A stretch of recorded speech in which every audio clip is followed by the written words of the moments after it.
రోజున 5 డిఫరెంట్ రిప్రజెంటేషన్స్ని ఇవాళ ఆంధ్ర రాష్ట్ర మహిళా కమిషన్కి సబ్మిట్ చేయడం జరిగింది. వైఎస్ఆర్ కాంగ్రెస్ పార్టీ తరఫున అఫీషియల్గా అపాయింట్మెంట్ తీసుకుని ఇలా మేము వస్తున్నామని చెప్పి కన్ఫర్మేషన్ తీసుకున్న తర్వాత కూడా మేము ఇక్కడికి వచ్చినప్పుడు గౌరవనీయులైన శైలజ గారు అందుబాటులో లేరు.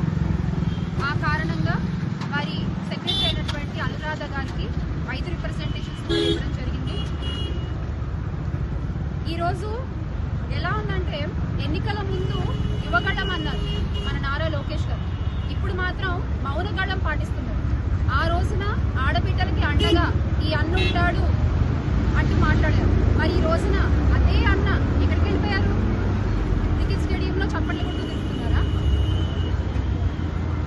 మేము అధికారంలో ఉన్నప్పుడు ప్రతిరోజు ప్రెస్ మీట్లు పెట్టిన మీరు ఈరోజు సెల్ఫీ మీట్లు తప్ప ఏం పెట్టట్లేదు. లోకేష్ గారు మీరు చేతిలో పట్టుకుని చూపిస్తారు కదా రెడ్ బుక్, అందులో కేవలం వైఎస్ఆర్ కాంగ్రెస్ పార్టీ నాయకుల పేర్లే ఉంటాయా, లేకపోతే రాష్ట్రంలో మహిళలపై అత్యాచారాలు చేసిన మహిళల్ని అసభ్యంగా మాట్లాడిన వాళ్ళ పేర్లతో రాస్తూ ఉంటారా? ఏం మీరు చెప్పారు కదా ఈ రెడ్ బుక్ లో ఉన్న వాళ్ళందరికీ మామూలుగా ఉండదు అని చెప్పి, అందులో మీరు యాడ్ చేయాల్సిన పేర్లు ఇవి లోకేష్ గారు, ఇవి మీరు యాడ్ చేయాల్సిన పేర్లు. ఎవరెవరైతే మహిళల్ని అసభ్యకరంగా మాట్లాడారో, ఎవరెవరైతే అనుచిత వ్యాఖ్యలు చేశారో, ఎవరెవరైతే మీ ఆధ్వర్యంలో మీ హయాంలో మీ గైడెన్స్తో మీ ఐటీడీపీ ద్వారా ఎవరెవరైతే సోషల్ మీడియాలో ఇష్టం వచ్చినట్టు ఫోటోలు మాఫ్ చేసి పెడుతున్నారో వాళ్ళ పేర్లు ఉండాలి. అందులో మొట్టమొదటిగా ముందు మీ పేరు కూడా రాసుకోండి లోకేష్ గారు. ఎందుకంటే శాసన మండలిలో మీరు మా వరుడు కళ్యాణి గారిని, ఎమ్మెల్సీ గారిని ఏ భాషతో మాట్లాడారో రాష్ట్రం అంతా కూడా చూశారు. రాష్ట్రం అంతా కూడా చూశారు. యథా రాజా తదా ప్రజ అని మీరే అలా ఉంటే ఇంకా మీ కింద వాళ్ళు ఇంకెంత దారుణంగా ఉంటారు?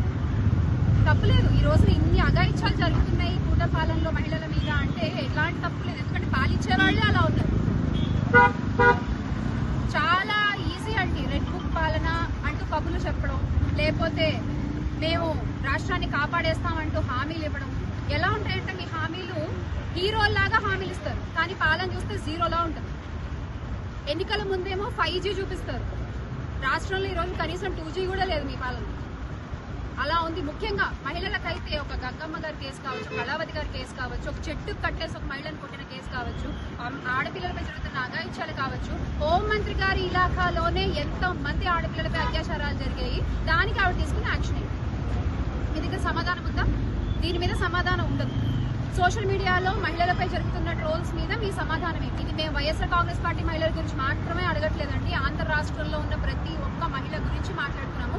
గట్టిగా మాట్లాడితే మహిళలు ఎక్కడున్నా వాళ్ళందరి గౌరవానికి సంబంధించిన ప్రశ్న ఇది. సోషల్ మీడియాలో ఫోటోలు మాఫ్ చేసి మీరు ట్రోల్ చేస్తూ ఉంటారు కదా, దాని మీద మీ సమాధానం ఏంటి? అది మీ హయాంలో జరుగుతున్నా అందరికీ తెలుసు. దీనికి మీరు ఏం సమాధానం చెప్తారు? ఇలా వీటి మీద మీకు ఎలాంటి సమాధానాలు ఉండవు. కానీ ఎవరో ఏదో అన్నారట వైఎస్ఆర్ కాంగ్రెస్ పార్టీ తరఫు నుంచి, ఇంకా అసలు ప్రతి ఒక్కళ్ళు వచ్చేసారు మాట్లాడడానికి. అదేమన్నా అంత పెద్ద భూత అండి? నాకు అర్థం కాదు. మీరు మాట్లాడిన భాష కంటే, మీరు వాడిన పదజాలం కంటే కూడా మేకప్ అనేది పెద్ద భూత అండి? అమర్నాథ్ గారు అడిగింది. ఇంకా నిజంగా చెప్పాలంటే ఇండస్ట్రీ నుంచి వచ్చి నేనే మేకప్ వేసుకోను. మీకు ఎందుకండి మేకప్ అంటే? Coming from an industry, being an anchor, being an actress, నేనే ఎప్పుడు మేకప్ వేసుకుని మాట్లాడలేదు పొలిటికల్గా. మీకెందుకండి మేకప్? ఇప్పుడు నేను కూడా అడుగుతున్నాను. మీరు మాట్లాడాల్సినవి చాలా ఉన్నాయి విషయాలు, వాటన్నిటికీ టచ్అప్లు చేసేసి మీ మేకప్ల గురించి మాట్లాడారంటూ మాట్లాడితే మాత్రం మీకు మేకప్ ఖాయం. గుర్తుపెట్టుకోండి. ఈ రోజున 5 రిప్రజెంటేషన్స్ కూడా తీసుకోవడం జరిగింది. వీ హోప్ మహిళా కమిషన్ రాష్ట్ర మహిళల వైపు నిలబడుతుంది అని మరొకసారి ఆశిస్తూ నమ్మకంతో వచ్చాము. అదే జరుగుతుంది అనుకుంటున్నాము. ఒకటి మాత్రం ఖచ్చితంగా చెప్పగలను, ఆంధ్ర రాష్ట్రంలో మహిళా సంక్షేమం కోసం, మహిళా అభివృద్ధి కోసం, మహిళా సాధికారత కోసం పోరాడింది one and only YS Jaganmohan Reddy గారు మాత్రమే.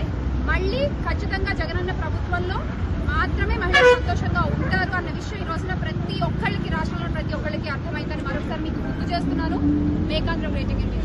జోహార్ వైఎస్ఆర్, జై జగన్.